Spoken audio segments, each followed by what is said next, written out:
تعالیٰ کا انعام پر انعام یہ ہے کہ قرآن کہہ رہا ہے کہ کنتم خیر امت اخرجت للناس، کہ تم بہترین امت ہو، بہترین امت ہو۔ تو جسے اللہ تبارک و تعالیٰ نے بہترین کہا ہے اس کا عمل بھی بہترین ہونا چاہیے، اس کا کردار بھی بہترین ہونی چاہیے، اس کی زبان بھی بہترین ہونی چاہیے، اس کے اخلاق بھی بہترین ہونے چاہیے، اس کا اعمال اور اس کا کردار بھی بہترین ہونا چاہیے، ورنہ قرآن نے جو ذکر فرمایا وہ کوالٹیز ہمارے اندر نہیں ہے تو ہم پھر بہترین کہلانے کے قابل نہیں ہیں، ہم بہترین کہلانے کے لائق نہیں ہیں۔ تو تب رسول اللہ صلی اللہ علیہ وسلم کی تعلیمات کو اپنانا چاہیے۔ حاضرین کرام یاد رکھیں کہ پیارے آقا صلی اللہ علیہ وسلم نے ارشاد فرما دیا کہ من غشا فلیس منا، جو لوگوں کو تکلیف پہنچاتا ہے وہ مجھ سے نہیں ہے، اس کا تعلق میرے ساتھ نہیں ہے۔ اللہ اکبر۔ السلام علیکم ورحمۃ اللہ وبرکاتہ۔ الحمدللہ رب العالمین والعاقبۃ للمتقین والصلاة والسلام علی سید الاشرف الانبیاء والمرسلین وعلى آلہ الطیبین الطاہرین وأصحابه أكرمين الأكرمين أجمعين، أما بعد، فقد قال الله تبارك وتعالى في القرآن المجيد والفرقان الحميد، فأعوذ بالله من الشيطان الرجيم، بسم الله الرحمن الرحيم، فقد لبثت فيكم عمرا من قبلي افلا تعقلون، صدق اللہ العظیم۔ قال اللہ تبارک وتعالی فی شأن حبیبہ تعظیما وتکریما، ان اللہ وملائکتہ یصلون علی النبی یا ایہا الذین آمنوا صلوا علیہ وسلموا تسلیما، اللهم صل على سيدنا محمد وعلى آله وأصحابه أفضل صلواتك وعدد معلوماتك وبارك وسلم۔ تمام حمد و تعریف اللہ رب العالمین کے لیے ہے جو ساری کائنات کا خالق و رازق ہے، اور لاکھوں کروڑ درود و سلام آقائے دو جہاں تاجدار مدینہ احمد مجتبی محمد مصطفیٰ صلی اللہ علیہ وسلم پر، جن کو اللہ رب العزت نے دونوں جہانوں کے لیے رحمت بنا کر بھیجا۔ حاضرین کرام، آج ہم ایک ترقی یافتہ دور میں اپنی زندگیوں کو گزار رہے ہیں، اور آج انسان نے بے شمار ترقیاں حاصل کر لی ہے، بے شمار انسان کو اللہ تبارک و تعالیٰ نے ترقیاں عطا فرمائی ہیں۔ اگر پہلے کے زمانے پر غور کیا جائے تو پہلے لوگوں کی تعداد بھی کم تھی اور ترقیات بھی کم ہوا کرتی تھی۔ اگر پہلے سفر کرنے کا موقع ہوتا تو لوگ اپنے اونٹوں پر، گھوڑوں پر، بیل گاڑیوں پر سواری کیا کرتے تھے، اور وہ سفر کافی طویل سفر ہوا کرتا تھا، کافی لمبا سفر ہوا کرتا تھا۔ لیکن آج انسان نے ایسی ترقی کر لی ہے کہ سالوں کا سفر مہینوں میں طے ہو رہا ہے، مہینوں کا سفر دنوں میں طے ہو رہا ہے، اور دنوں کا سفر گھنٹوں میں طے ہو رہا ہے، اور گھنٹوں کا سفر منٹوں میں طے ہو رہا ہے۔ تو یہ انسان کی ترقی کی نشانی ہے۔ اور پچھلے زمانے میں، پہلے دور میں موبائل کی ایجاد ہونے سے پہلے،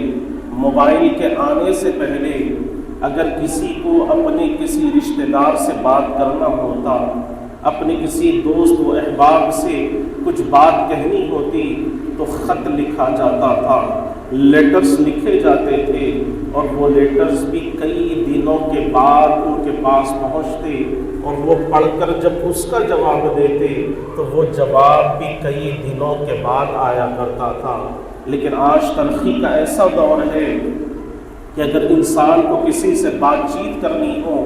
تو لیٹر لکھنے کی اسے کوئی تکلیف نہیں ہے، خط لکھنے کی اسے زحمت نہیں ہے، فوراً اپنا موبائل نکالتا ہے، نمبر ڈائل کرتا ہے، اور جس سے بات کرنا ہوتا اس سے فوراً منٹوں میں، سیکنڈوں میں اس سے بات کر لیا کرتا، گفتگو کر لیا کرتا۔ اور آج ایسی ترقی کا دور میں ہم جی رہے ہیں کہ اگر انسان کسی دوسرے ملک میں رہنے والے سے بات کرنا اسے ہوتا تو وہ بھی موبائل کے ذریعے آسانی سے بات کر سکتا ہے، موبائل کے ذریعے آسانی سے اسے دیکھ سکتا ہے، ورنہ پچھلے زمانے میں ایسی کوئی ترقیات نہیں تھی، ایسی کوئی ایجادات نہیں تھی۔ لیکن حاضرین اکرام، آج انسان جیسے جیسے اپنی زندگی گزار رہا ہے، ترقی یافتہ دور میں اپنے آپ کو، اپنی عمر کو گزار رہا ہے اور ترقی کرتا چلا جا رہا ہے، ان تمام ترقیات کے باوجود،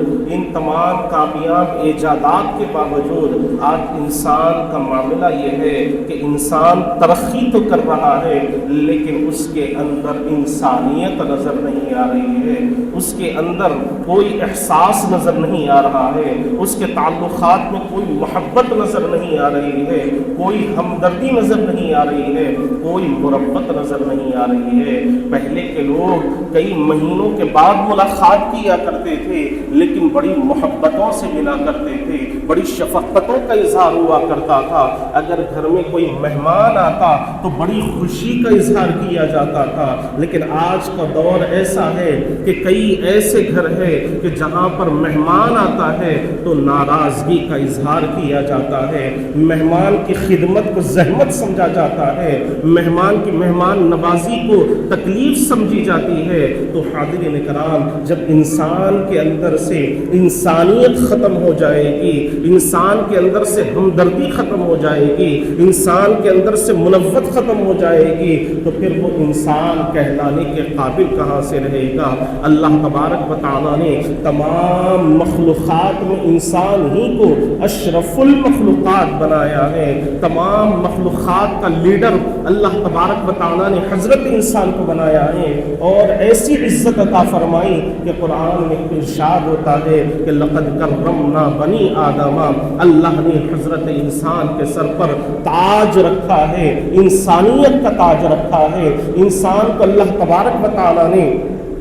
بلند و بالا مراتب عطا فرمائے ہیں۔ لیکن ان تمام چیزوں کے ہونے کے باوجود اگر وہ انسانیت کو نہیں اپناتا، اس کے اندر ہمدردی نہیں ہوتی تو پھر وہ انسان کہلانے کے قابل نہیں ہوتا۔ حضور پاک صلی اللہ علیہ وسلم کی جب ہم سیرت مبارکہ کو اٹھا کر دیکھتے ہیں تو ہمیں یہی درس ملتا ہے کہ پیارے آقا صلی اللہ علیہ وسلم کی عمر مبارک 63 سالہ مبارک زندگی ہمارے سامنے ہے، اور 40 سال تک حضور نے لوگوں کو انسان بنایا ہے، انسانیت کا درس دیا ہے، اور جب آپ نے نبوت کا اعلان فرمایا تو 40 سال کے بعد نبوت کا اعلان فرمایا، اور باقی 23 سالہ زندگی میں حضور نے لوگوں کو مسلمان بنایا ہے۔ تو غور کریں کہ حضور کی 63 سالہ زندگی میں حضور نے 40 سال تک لوگوں کو انسان بنایا ہے، انسانیت کا درس دیا ہے، اور 23 سال تک لوگوں کو آپ نے مسلمان بنایا ہے، ایمان کی دولت انہیں عطا فرمائی ہے۔ اور جب حضور پاک صلی اللہ علیہ وسلم نے اعلان نبوت فرمایا، تمام لوگوں کو جمع کر کر آپ نے نبوت کا اعلان فرمایا، تو چند لوگوں نے اس پر آپ سے دلیل پوچھی تو پیارے آقا صلی اللہ علیہ وسلم نے ارشاد فرمایا کہ کیا تم نے نہیں دیکھا قرآن یہاں پر کہہ رہا ہے کہ فقد لبثت فیکم عمرا من قبلی، کیا تم نے نہیں دیکھا کہ میں نے طویل زندگی تمہارے درمیان میں گزاری ہے، تم لوگوں کے ساتھ میں نے اپنی زندگی گزاری ہے، اپنا بچپن گزارا ہے، اپنے جوانی کے دن گزارے ہیں، اپنے اخلاق میں نے تمہیں سکھائے ہیں، میں نے اچھی تعلیمات تمہیں دی ہے، اور اس کے باوجود تم اس پر مجھ سے دلیل پوچھتے ہو۔ قرآن ہم سے یہی تو کہہ رہا ہے کہ افلا تعقلون، کیا تم عقل نہیں رکھتے، کیا تم سمجھ بوجھ نہیں رکھتے، کیا تم غور و فکر نہیں کرتے۔ قرآن اسی لیے تو ہمیں پیغام دے رہا ہے کہ افلا یتدبرون القرآن، کیا تم قرآن میں غور و فکر نہیں کرتے، اس کی تعلیمات پر غور و فکر نہیں کرتے، اس کی آیات مبارکہ پر غور و فکر نہیں کرتے۔ قرآن ہم سے پوچھ رہا ہے، ایک مسلمان ہونے کے ناطے یہ ہماری ذمہ داری ہے کہ ہم قرآن مجید کی آیات مبارکہ کا مطالعہ کریں، اس کا ترجمہ پڑھنے کی کوشش کریں، اس کی تفاسیر کرنے کی کوشش کریں۔ قرآن ہمیں سے تو کہہ رہا ہے کہ کیا تم قرآن میں غور و فکر نہیں کرتے؟ تو یہ میسج دیا جا رہا ہے، یہ پیغام دیا جا رہا ہے کن کو؟ جو قرآن کی تلاوت کرنے والے ہیں، کن کو؟ جو ایمان کی حلاوت رکھنے والے ہیں، کن کو؟ جو مسلمان ہیں، جن کے دلوں میں ہمدردی موجود ہے، جن کے دلوں میں مروت موجود ہے، ان سے ہی قرآن کہہ رہا ہے کہ افلا یتدبرون القرآن، کیا تم قرآن میں غور و فکر نہیں کرتے؟ اور پھر ایک آیت مبارکہ میں جس میں ایمان والوں کا ذکر ہے،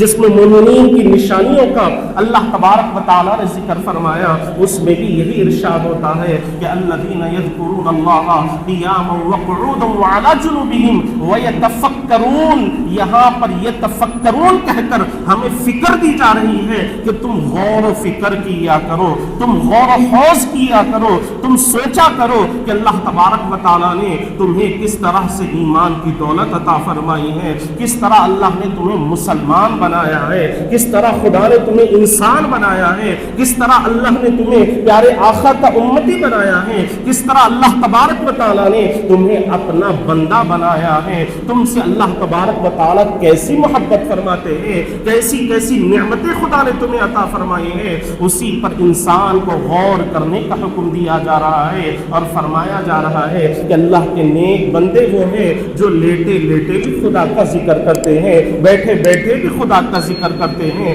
کروٹیں بدلتے بدلتے بھی خدا کا ذکر کرتے ہیں، اور اس کے ساتھ ساتھ وہ غور و فکر بھی کیا کرتے ہیں، سوچتے ہیں، اللہ تبارک و تعالیٰ کے انعامات پر اپنی نظر کو رکھتے ہیں، اللہ تبارک و تعالیٰ کی نوازشات کو دیکھتے ہیں، اور پھر ساتھ ہی ساتھ اس کا شکرانہ بجا لاتے ہیں۔ اس آیت کریمہ میں ہمیں یہ پیغام مل رہا ہے، یہ فکر دی جا رہی ہے کہ جب تم ایمان والے ہو، جب اللہ نے تمہیں ایمان کی دولت عطا فرمائی ہے، تو تمہاری یہ ذمہ داری ہے کہ تم غور و فکر کرنے والے بن جاؤ، قرآن کی آیات مبارکہ میں غور کرو، پیارے آقا کی احادیث مبارکہ پر غور کرو، حضور کی سیرت مبارکہ پر غور کرو، پیارے آقا صلی اللہ علیہ وسلم کی مبارک زندگی پر نظر ڈالو، صحابہ کرام کی زندگیوں پر نظر ڈالو کہ کس طرح انہوں نے اپنی زندگیوں کو گزارا ہے، کس طرح انہوں نے لوگوں کے ساتھ ہمدردی کا معاملہ فرمایا ہے، کس طرح لوگوں کے ساتھ انہوں نے انسانیت کو روا رکھا ہے، انسانیت کے تعلقات کو بحال رکھا ہے۔ آج اسی وقت کی ضرورت ہے، آج اسی تعلیمات کی ضرورت ہے، آج اسی حرارت کی ضرورت ہے، اس لیے کہ آج انسان کو بے حساب نظر آ رہے ہیں، لیکن انسانوں میں انسانیت نظر نہیں آ رہی ہے،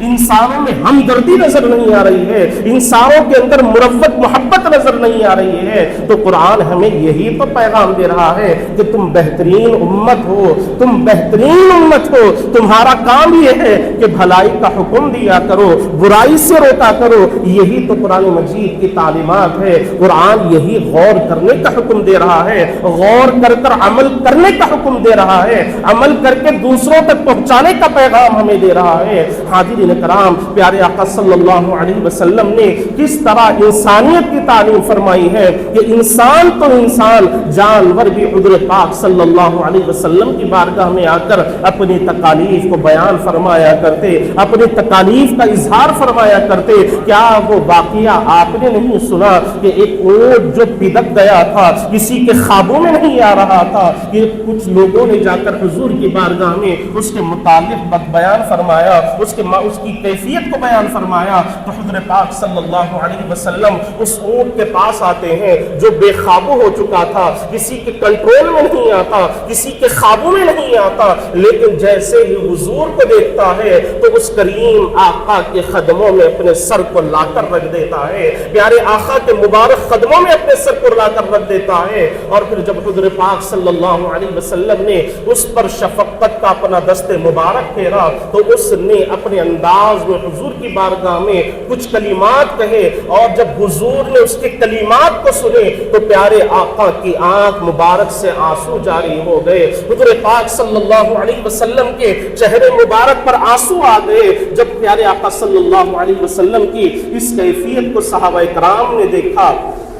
تو اس کے متعلق دریافت فرمایا، تو پیارے آقا صلی اللہ علیہ وسلم نے ارشاد فرمایا کہ یہ اونٹ اپنے مالک کی شکایت مجھ سے کر رہا ہے، اور شکایت یہ کر رہا ہے کہ وہ مجھ سے کام تو زیادہ لیتا ہے لیکن مجھے چارہ برابر نہیں دیتا، مجھے پیاسا رکھتا ہے، میرے پانی کا انتظام نہیں کرتا۔ تو آپ غور فرمائیں کہ پیارے آقا صلی اللہ علیہ وسلم نے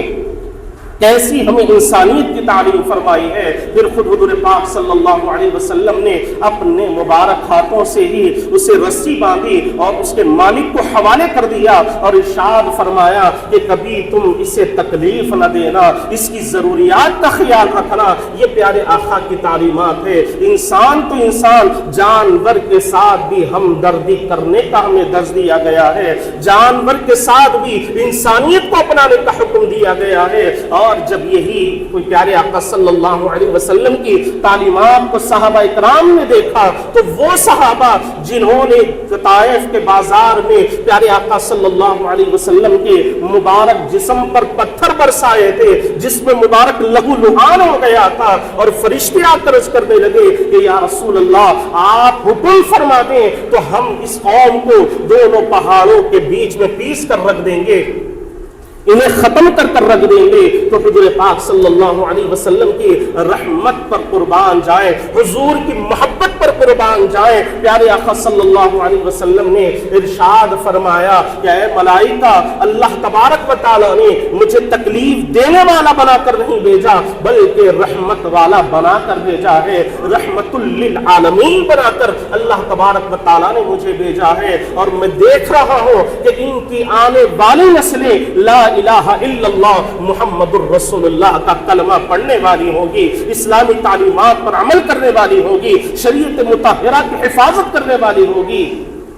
اور آقائے دو جہاں صلی اللہ علیہ وسلم کی یہی وہ تعلیمات تھی جس کا ایسا اثر ظاہر ہوا کہ وہ صحابہ جو ایک دوسرے کے خون کے پیاسے تھے، اب ان کی محبت کا یہ عالم ہے کہ جب انہوں نے حضور کی مبارک صحبت کو اختیار فرمایا، جب حضور کی مبارک صحبت میں آنے لگے تو وہی صحابہ جو ایک دوسرے کے خون کے پیاسے تھے، اب ان کی محبت کا یہ عالم ہے کہ وہ ایک دوسرے کے لیے اپنی جانوں کی قربانی پیش کرنے کے لیے تیار ہو گئے، ایک دوسرے کے لیے ایک دوسرے کی ضروریات کا خیال کرنے والے ہو گئے، ایک دوسرے کی حاجتوں کا خیال کرنے والے ہو گئے، ایک دوسرے کے دکھ اور درد میں شامل ہونے والے ہو گئے، ایک دوسرے کی خوشیوں میں خوشیوں کا اظہار کرنے والے ہو گئے۔ یہی صحابہ کرام کو پیارے آقا صلی اللہ علیہ وسلم سے تعلیمات ملی ہے۔ حضور کی صحبت کا ایسا اثر ہوا کہ جب پیارے آقا صلی اللہ علیہ وسلم اس ظاہری دنیا سے آپ نے پردہ فرمایا تو حضرت ابوبکر صدیق رضی اللہ عنہ آپ کے جانشین ہوئے، اور حضرت ابوبکر صدیق رضی اللہ عنہ نے تمام صحابہ کو بلایا اور ایک رجسٹر بنایا جس میں ہر صحابی کو ایک ذمہ داری آپ نے دے دی۔ جب تمام کو ذمہ داریاں دے دی گئی تو رجسٹر میں آخر میں ایک بوڑھی خاتون کا نام لکھا ہوا ہے، اور اس کے بازو کسی اور صحابی کا نام نہیں ہے کہ اس خاتون کی خدمت کون کرے گا۔ وہ خاتون ایسی تھی جو آنکھوں سے نابینا تھی، اور اس کا کوئی بیٹا کوئی اولاد نہیں تھی، کوئی اس کی خدمت کرنے والا نہیں تھا۔ حضرت ابوبکر صدیق رضی اللہ عنہ نے رجسٹر کو بند کر دیا، تمام صحابہ کو ذمہ داریاں دے دی۔ آخر میں حضرت فاروق اعظم رضی اللہ عنہ نے جب وہ رجسٹر لیا، اسے کھول کر دیکھا تو وہ خاتون کا نام آخر میں لکھا ہوا ہے، لیکن اس کے نام کے ساتھ کسی صحابی کا نام نہیں ہے، کسی صحابی کو ذمہ داری نہیں دی گئی۔ تو حضرت فاروق اعظم رضی اللہ عنہ نے یہ